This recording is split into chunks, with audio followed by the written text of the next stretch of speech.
3, 2, 1, bro.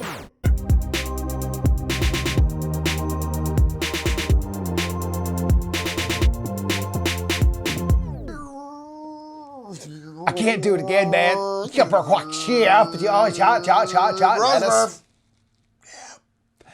What's up, everybody? I'm Mike. I'm Nick. We're the Brothers Smurf, and it's time to rewind this damn decade.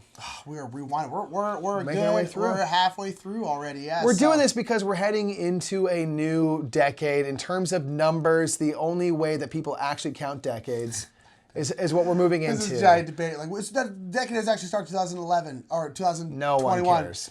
Technically, that's true. But no one thinks of decades that way. So we're going into 2020, and that's the year that matters. So Yes. the point is, we're recapping the last 10 years. Mike, see, I just turned 30, but I'm not in my 30s yet until I turn 31. Well, yeah, you got to be 31. So that's the thing. I'm not in my 30s yet. I just It's the turned last 30 year of your yesterday. 20s, the most But famous my year last of year your of my 20s. 20s is when I turned 30. I got it. Anyway, numbers are fun. So we're going through them. You can watch our top 10 games of the damn decade. And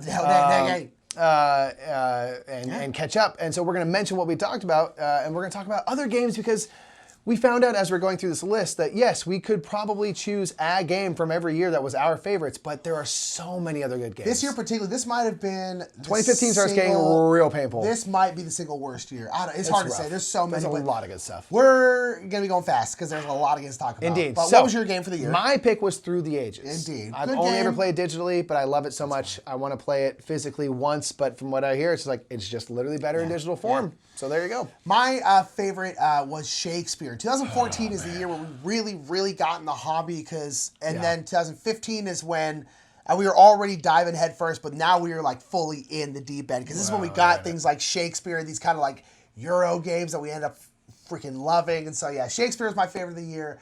Let's go ahead. So Pendants Legacy Season 1 came out this year, which is, wow, that feels way more new, than that, but I guess it's not. It's been out for like 4 years, and we're halfway through it. Yeah. Someday we'll get through it all, and it'll be great. Yeah. But it was fantastic. Yeah. Seven Wonders Duel came out. I really agonized for a long time over this year and what was going to be my pick, and Seven Wonders Duel was nearly it. Yeah, I love it. it It's just such a good two-player game. Just one of those instances where I know it's one of the instances where it's based off Seven Wonders, which is a drafting game, and it's a better game, much better. Seven Wonders Duel is so good. Yeah, Blood Rage came out this year. Blood Rage, that game, it was so. That was one of the early massive. ones we owned, you know. Was one of the early ones we owned. Yeah, it was so massive. Blood Rage. Everyone. It was like kind of one of the first ones where people were like a hybrid between Euros and like Amerithrash games. If you were like, it can't be done, and then it's like, yeah. And for a good long while, you would see so many people playing it at conventions. Yeah. And now it is still slowing played. down, But it's like now Terraforming Mars is that game, and still kind of is. But Blood Rage was just like on every dang table forever. For a while.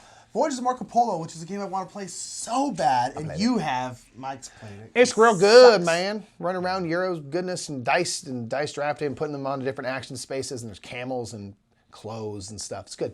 Yeah, seems cool. Play it. Codenames came out, the juggernaut that never ends. Codenames, man. Now there's like Simpsons Codenames and Disney Codenames, and they're gonna milk that one dry. And good on them because CGE has probably made more from that money than every other one of their games combined. Yeah. Like probably. Big ups to Vlada Chvátil too, because in this year, Through the Ages and Codenames, very different games, both very successful. They're one of the best heavy games.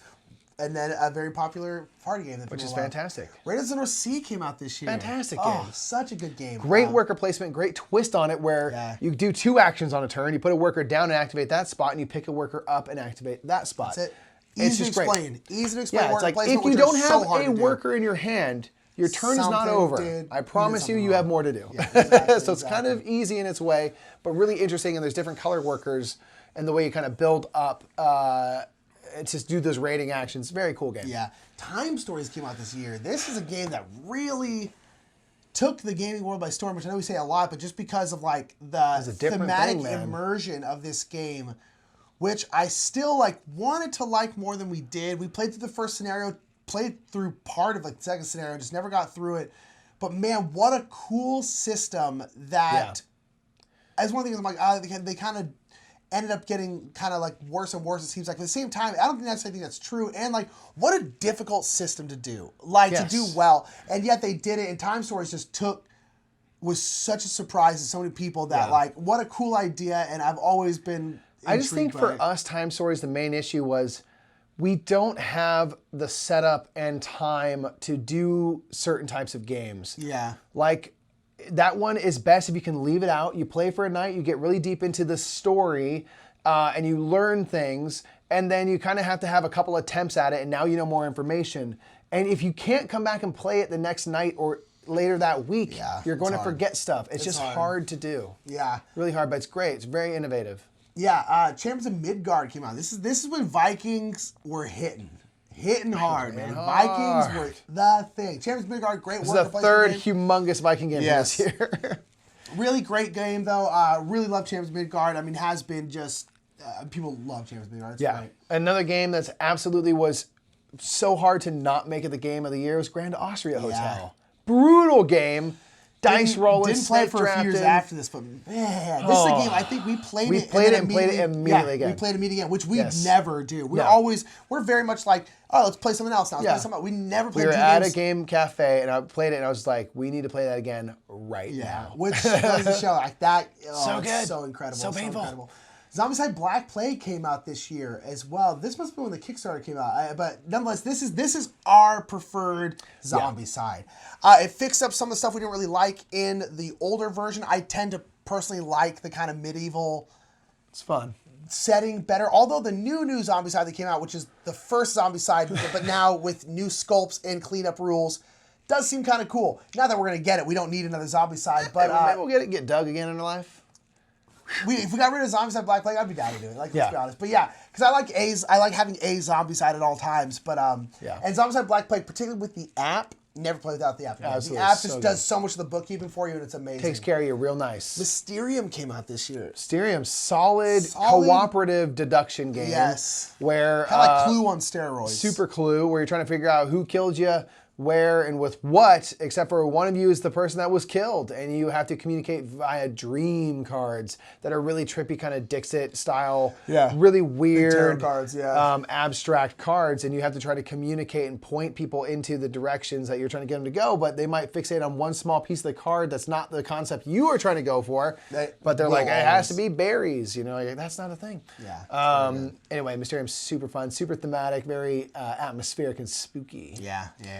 Another game that we quite like is Above and Below, Ryan Lockett, Red Raven game, worker placement, where you get to kind of build up like a little bit of a town and stuff, and then you get to go on these like little mini quests where you'll read different story elements.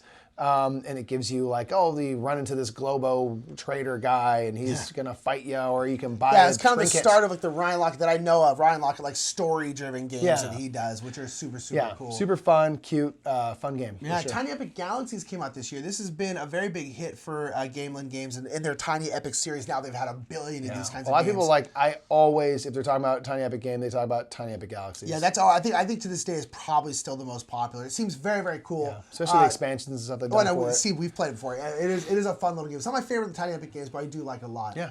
Arboretum is a great game, Mike. Yes. Arboretum is a game that... Tricky game. Oh, man, that game is hard. It's so fun. We had like the new version with like Beth Sobel's art, and it's so pretty. And man, is it just crunchy and hard. So you're playing out these cards to create like pathways that you'd be walking down of certain types of trees. And the longer you can make your pathway, the better it's going to be, but you can put cards just across or above and below, and so long as the numbers are ascending, so you can just you only score that type of tree if you have the most of that card left over in your hand. So you have to make as big a path as you can, but still make sure you have enough cards. It's bizarre. And then you have to build them like in ascending or descending order. So like 8, 6, 7, 8, 6, 5, 4, 2, 1. And so it is, oh my God, it melts your brain for such a small card game, and it destroys your brain, and it's great. It's awesome. Another great game, 2-player game, is Raptor. Humans versus raptors. And who's going to win? Super fun, asymmetric. Ultimately an abstract strategy game, and really fun, great. Brutal's Cthulhu's game, great game. The Grizzled is this game kind of took everyone by surprise because it's like such a small little co-op game. It's bizarre that by Simon, and brutal little co-op game, but very, very fun is the Grizzled. Very tough, very hard. Potion Explosion. Explosion. Simon Horrible Games product. Yeah. Simon had a big year that year. Potion Explosion is just fun. You're pulling marbles, trying to create different potions that give you one-off powers and stuff by matching the colors. It's like Candy Crush. It's kind of like an app game. It has a great app. You should get the app for Potion Explosion. It's just super fun. You can build out really cool combos. Easy and just drink it down smooth, man. Yeah, it's really good. Potion Explosion is great. Baseball Highlights 2045. How did we not choose this game? I don't know, dude. What was our... It's because Shakespeare and Freaking Through the Ages had to come out the same damn year. Yeah, Baseball Highlights 2045 is probably our... It's our favorite two-player game. It's one of our favorite deck builder games. It is an incredible game. Where you're playing through little mini versions of baseball games, but it's set in this weird like futuristic world where there's like robots and cyborgs in the league now. And it's just a great deck builder where whenever you get a card, you get rid of a card so your deck isn't getting bloated like most deck builders. And it's a game where if you don't like baseball, I really maintain you could still really like this game. But if you do like baseball, you're going to love this game. Yeah. Baseball Highlights 2045 is done well, but I still think it's underappreciated. And it's so good, yeah. Another game that is basically a roll and write before roll and writes were things sort of is Kariba. Kariba, yeah. A game where it's a hobby game where you're basically trying to go down different paths to kind of connect explorers to a temple that matches their color. They're trying to get your explorers down the temple and run them there.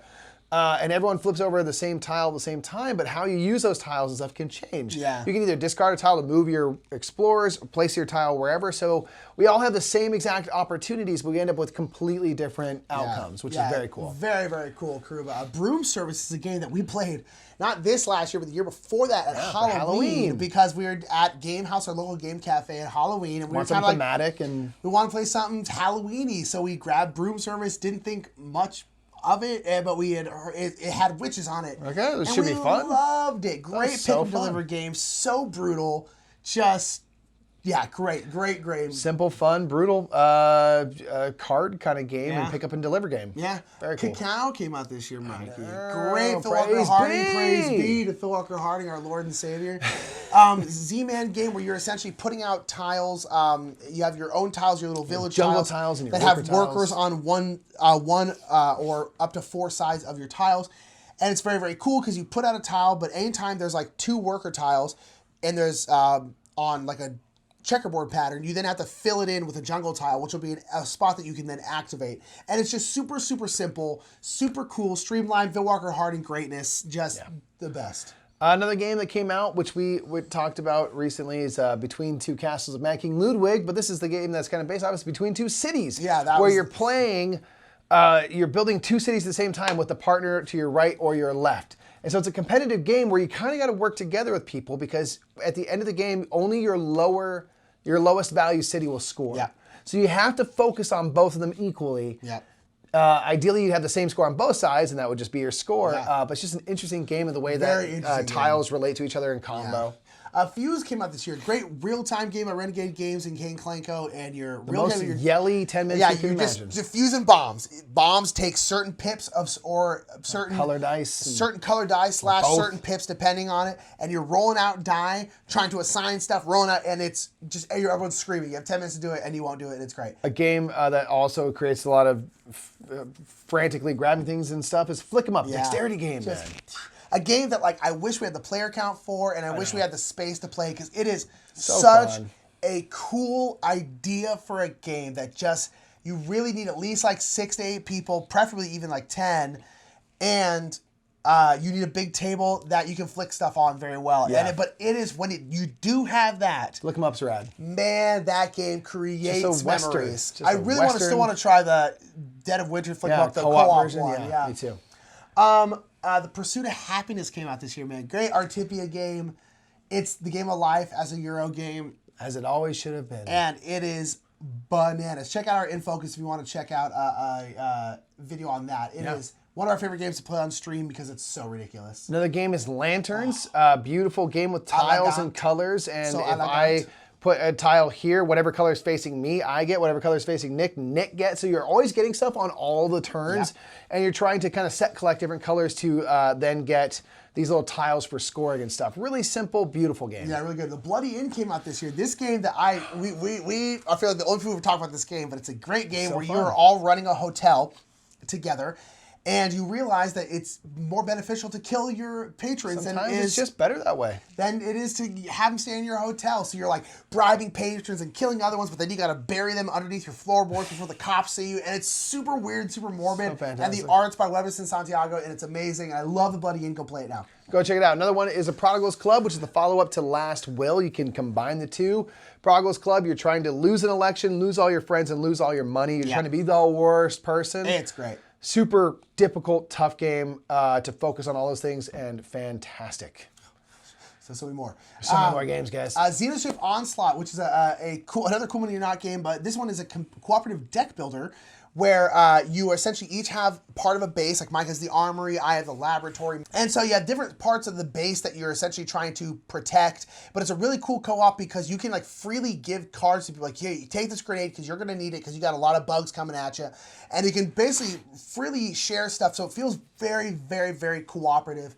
And really, really good, very difficult cooperative game in Xenoship Onslaught. A few other games from this year we'll go through really quick. Food Chain Magnate, really want to try because I've heard it's big and heavy and hard. Yeah, Kingdom Death Monster, giant game that one of our friends has. I still want to try it and play it. Just big Never going to be our kind of game, but like... You know, one of our friends has it, so I do want to try it. The Gallerist I really want to try, dude. Gallerist, big Vita Lacerda game. Like getting deep into running an art gallery. Yeah, big heavy game. Big, heavy, and crunchy Tricarion, Legends of Illusion. Just getting big and heavy about being a magician. Like, Indeed, big heavy about being a magician. Fury of Dracula, which is a big hidden movement game, like a 4-hour hidden movement game. I know. God, that's got to be to try stressful for sometime. Dracula. Burgle Bros is one I finally got to play. You finally got to play. I'm like, fun. I can't play it for the life of me. It just does not ever happen. Never happens. It's weird. fun, though. I do like Burgle Bros a lot. Good cooperative game where you are trying to burgle a multi-storied building. It's very, very cool. I don't know how it works. Star Wars Armada. This was kind of the successor to X-Wing. Right. But instead of being like, it's more like the dun, dun, dun. It's like the big warships. Very popular game. Last one from this one is Automania, which I've heard about. You've told me about. Always want to play. Always want to play. Always heard it's great. Don't know. I just want. I want it. I want to play it. I don't know what it is. Really, really great. Stockpile, great stock market game. I've heard. Yeah. Spectre Ops, Hidden Movement. There's a lot of games that came out this year. People put down in the comments the one we missed because we know we missed some. And gosh, there are so many. This was a big list. We hit 2015. We're like, wow. This is, it does not get easier from here either. Yeah. It's going to be tough. Wait for 2016, another horrible, great year. And so make sure to like and share this video. Put down in the comments the games you missed. What games do you like? What games do you don't like? What was it? And that's going to be, until next time, I'm Nick. I'm Mike. And we'll see you later. On the rewind.